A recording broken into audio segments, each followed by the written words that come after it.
Warning, the following video will contain spoilers for an episode of Miraculous Ladybug Season 2. If you want my recommendation, watch the episode I am watching before continuing on with this video. But if you don't care about spoilers, then just sit back and enjoy.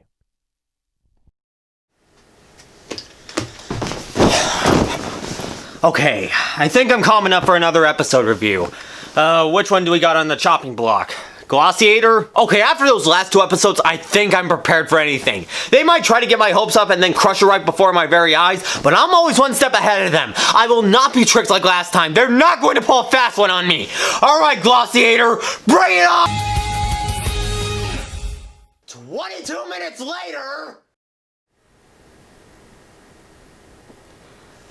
Hello everybody and welcome back to my Miraculous Marathon. You know what? Poof! Yeah, I think this sets the mood. Yeah, this one's a fan favorite, which is kind of why I'm challenging myself to not raise my voice a whole lot. That, and I've screamed too much in previous episodes, so I figured why not change it up a bit? Why not do the review in a voice that might put you to sleep? I have some of the worst ideas. So with that said, let's have a look at Episode 9, Glaciator. So we begin our episode with the duo saving a bus from running over two people and pointlessness. And if that thing returning wasn't a big enough sin that will inevitably erase time, space, existence, and baby bottles, this episode's animated by DQ. But call me crazy, I think this is an improvement over their previous episodes. I mean, don't get me wrong, it's not perfect. The animation does seize up at points. They do cheap out in some areas. There's the occasional texture error, and why does Marinette look especially derpy here? But I think that the animation's biggest strength in this episode in particular has gotta be the lighting. I mean, I know I sound a bit crazy, but I swear that the lighting kind of adds to this episode. Kind of makes everything more beautiful, moody, and occasionally somber. Which is fitting, given what's going to happen. It's not consistent, but I'll admit, it works in the episode's favor. Most of the time. I'm looking at Hawkmoth again, and I'm still asking God whether I should call this shot a visual masterpiece or an assault to the eyes. Like I said, it ain't perfect, but here, I don't really mind it. Especially since the episode does so much more right that the animation problem's almost negligible. So with that spiel out of the way, let's continue. Cat Noir asks Ladybug if she'd like to go out on a date with him, but she already has plans with her friends. Basically, they're going to get Sweetheart's ice cream. Yeah, Sweetheart's. The person running this joint isn't even trying to hide it. The Sweetheart Matchmaker! With one scoop. Oh my god. Andre the Ice Cream Man, voiced by Ezra Weiss. And much like Simon Says, this guy is just having a ball. You're welcome, my friends. Enjoy Andre's ice cream. May love never end. Oh hey, and he even speaks in rhyme and it's actually fun. Why'd you have to ruin it? Anyways, Andre's an enthusiastic ice cream man who's a strong believer in, well, the power of love, and uses his ice cream to bring people together. In fact, Sabine got engaged to Tom at his stand. This guy's a must visit for any couple in Paris. Assuming you know where to find him. He does leave hints for Parisians, but they still have to search hard to find him. How hard? It supposedly took Milan and Ivan 3 hours to find him the first time. Do you remember? Speaking of which, yeah, there's another cast change. This time with Ivan. Instead of Matt Mercer, he's now voiced by Max Middleman. And I think he was a pretty good replacement. I do hear a bit of Saitama in his voice, which makes sense, but honestly, I think he sounds a bit more natural than Matt Mercer. Not to put Matt Mercer down, he was pretty good as Ivan, but this is a cast change I can dig. Okay, I gotta move on with the story. So Marinette meets up with her friends and Adrien is nowhere to be seen. Supposedly his father won't let him hang out with his friends, but in reality, Cat Noir is setting up for that date with Ladybug and is hopelessly waiting for her to arrive, while Marinette hopelessly waits for her dream boy to arrive. All of this hopeless waiting for each other, only to lead to heartbreak on both ends. I've been waiting to see something like this for a long time. actual consequences of the whole identity thing involving their relationship. Yeah, we've seen the consequences with Marinette's social life, but with the love square, nothing but straight up teasing. So to see this episode say to us, yeah, they have to keep their identity as a secret, but that doesn't mean it won't affect the relationship, it's almost relieving. I only say almost because it still hurts, but I feel like it should in this case. Okay, there is a moment where she thinks Adrian is coming, but it's a fake out. And this character, yeah, we'll be talking about him soon. Andre tries his hardest to cheer her up with an ice cream, with pink peach like his lips and mint like his eyes. I've made a huge mistake. Yeah, he has a thing for knowing who the person loves. Green eyes like mint. Now who could that possibly be? And the writers have a thing for knowing what makes you want to flip a trailer over. But she ends up losing hope and denies Andre's ice cream. And I don't think there's something magical about your ice cream. You, of all people, have no right to say that about his ice cream. And this, of course, upsets Andre, leaving Hawkmoth a great opportunity to send an Akuma to make him his next minion. Fly away, my little Akuma, and freeze the heart of this ice cream maker! Yeah, I'm marking down Marinette for this. I know some people say that Andre was being unreasonable. Looking at you, smarty pants. Seriously, jog on, mate. And to be fair, Andre could have been a bit more reasonable. But it's not just the fact that Marinette didn't want ice cream, it's that she insulted his ice cream, saying there's nothing magical about it. She could have just left it at not wanting any ice cream, but no, she had to rub salt in the wound. Granted, she was miserable during all of this because Adrian didn't show up, but still, even she admits that she was mean to him. But I was mean to Andre. So there's my justification for marking her down. Don't worry, Andre. I'm sticking up for you.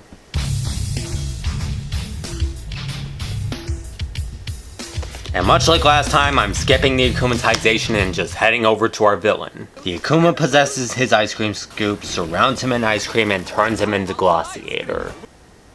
Do I even need to say anything? Just look at him. He's a giant snowman made of ice cream with an oversized cone for a nose and a literal giant cherry on top.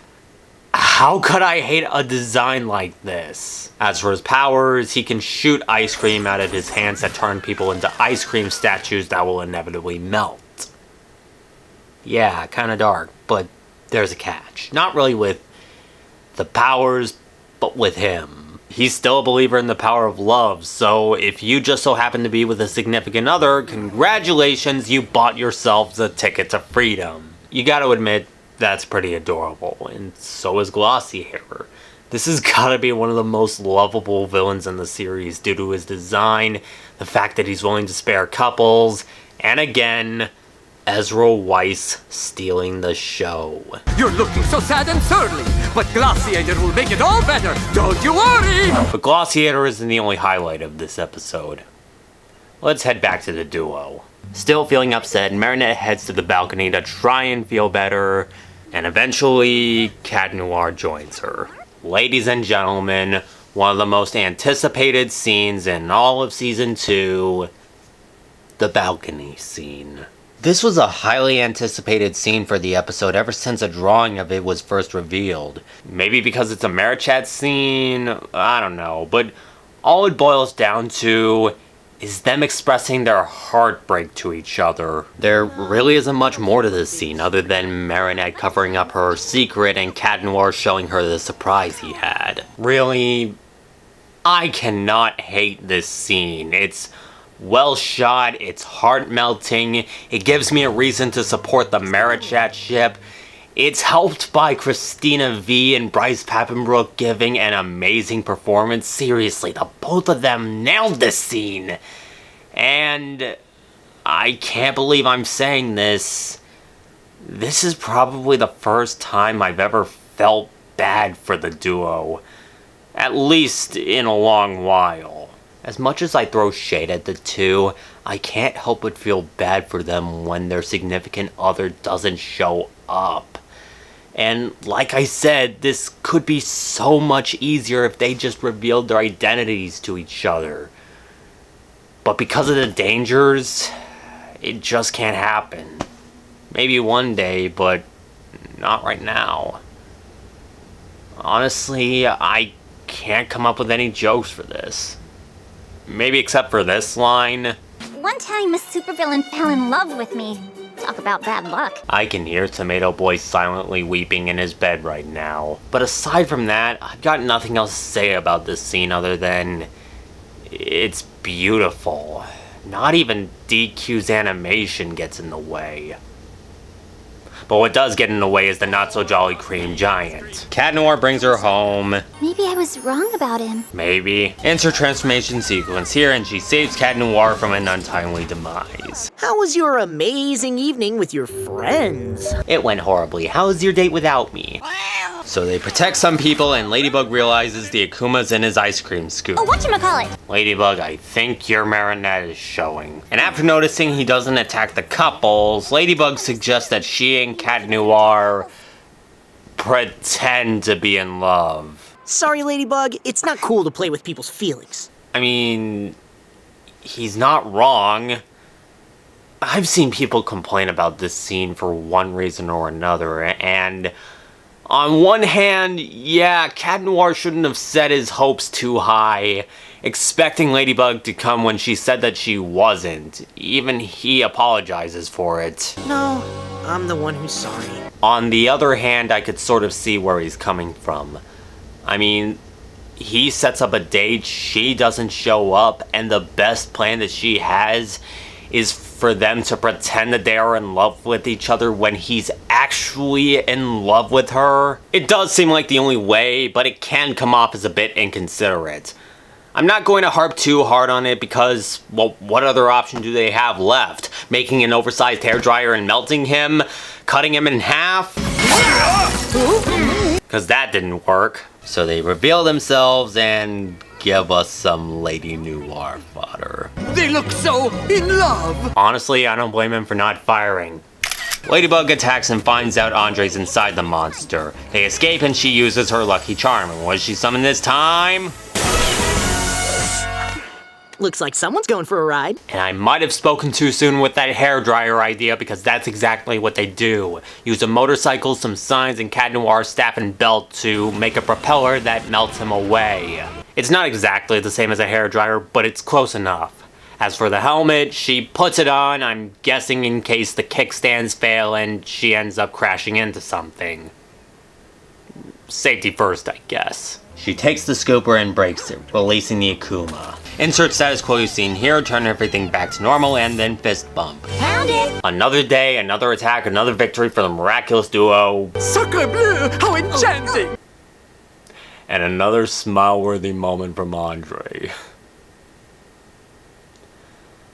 After this moment, Ladybug finally arrives, or arrives again to see what Cat Noir set up for her, and while she admires it all, she still can't accept his feelings because of her crush on his alter ego. And she can't even tell him that because, well... We can't know anything about each other. Our identities must remain a secret. And again, this hurts so much. She says they don't have a choice, but why not? If they revealed themselves, I feel like it would be easier to protect their identities. They could cover for each other, and hey, this sort of heartbreak won't really happen as often.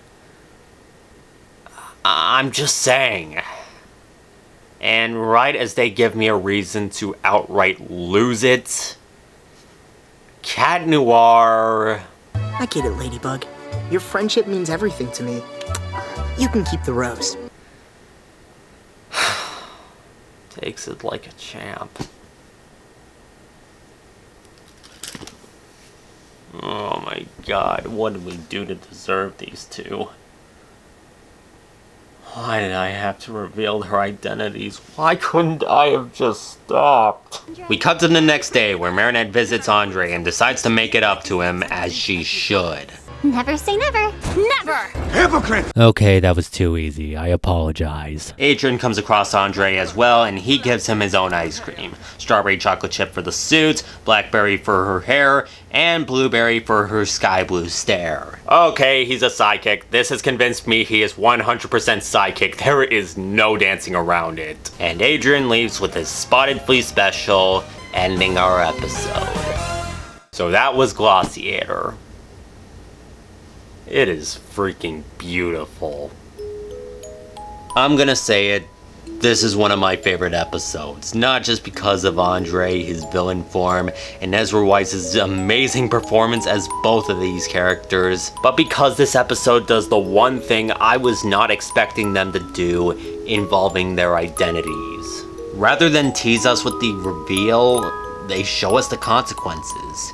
Yes, revealing their identities is dangerous, but that doesn't mean keeping it a secret has no downsides to it. For once, it feels like the show is actually sympathizing with us instead of dangling the reveal right in front of our faces, taking it away and slapping us in the face for expecting it to happen.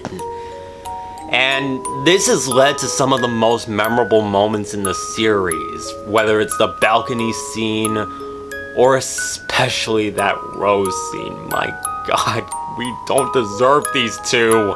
I know I'm gushing a lot, but I don't care. I think this episode deserves to be held in high regard, and I can give this the highest recommendation I could possibly muster for any episode.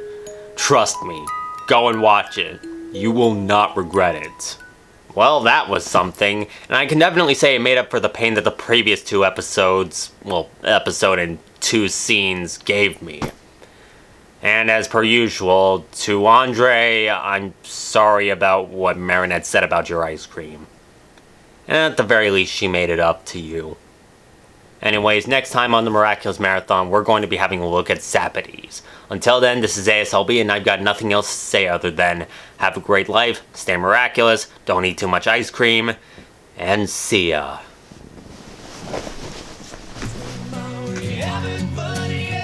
And as always, be sure to like, comment, subscribe, support me on Patreon, check out my other social media for more ASLP. I'll see you next time.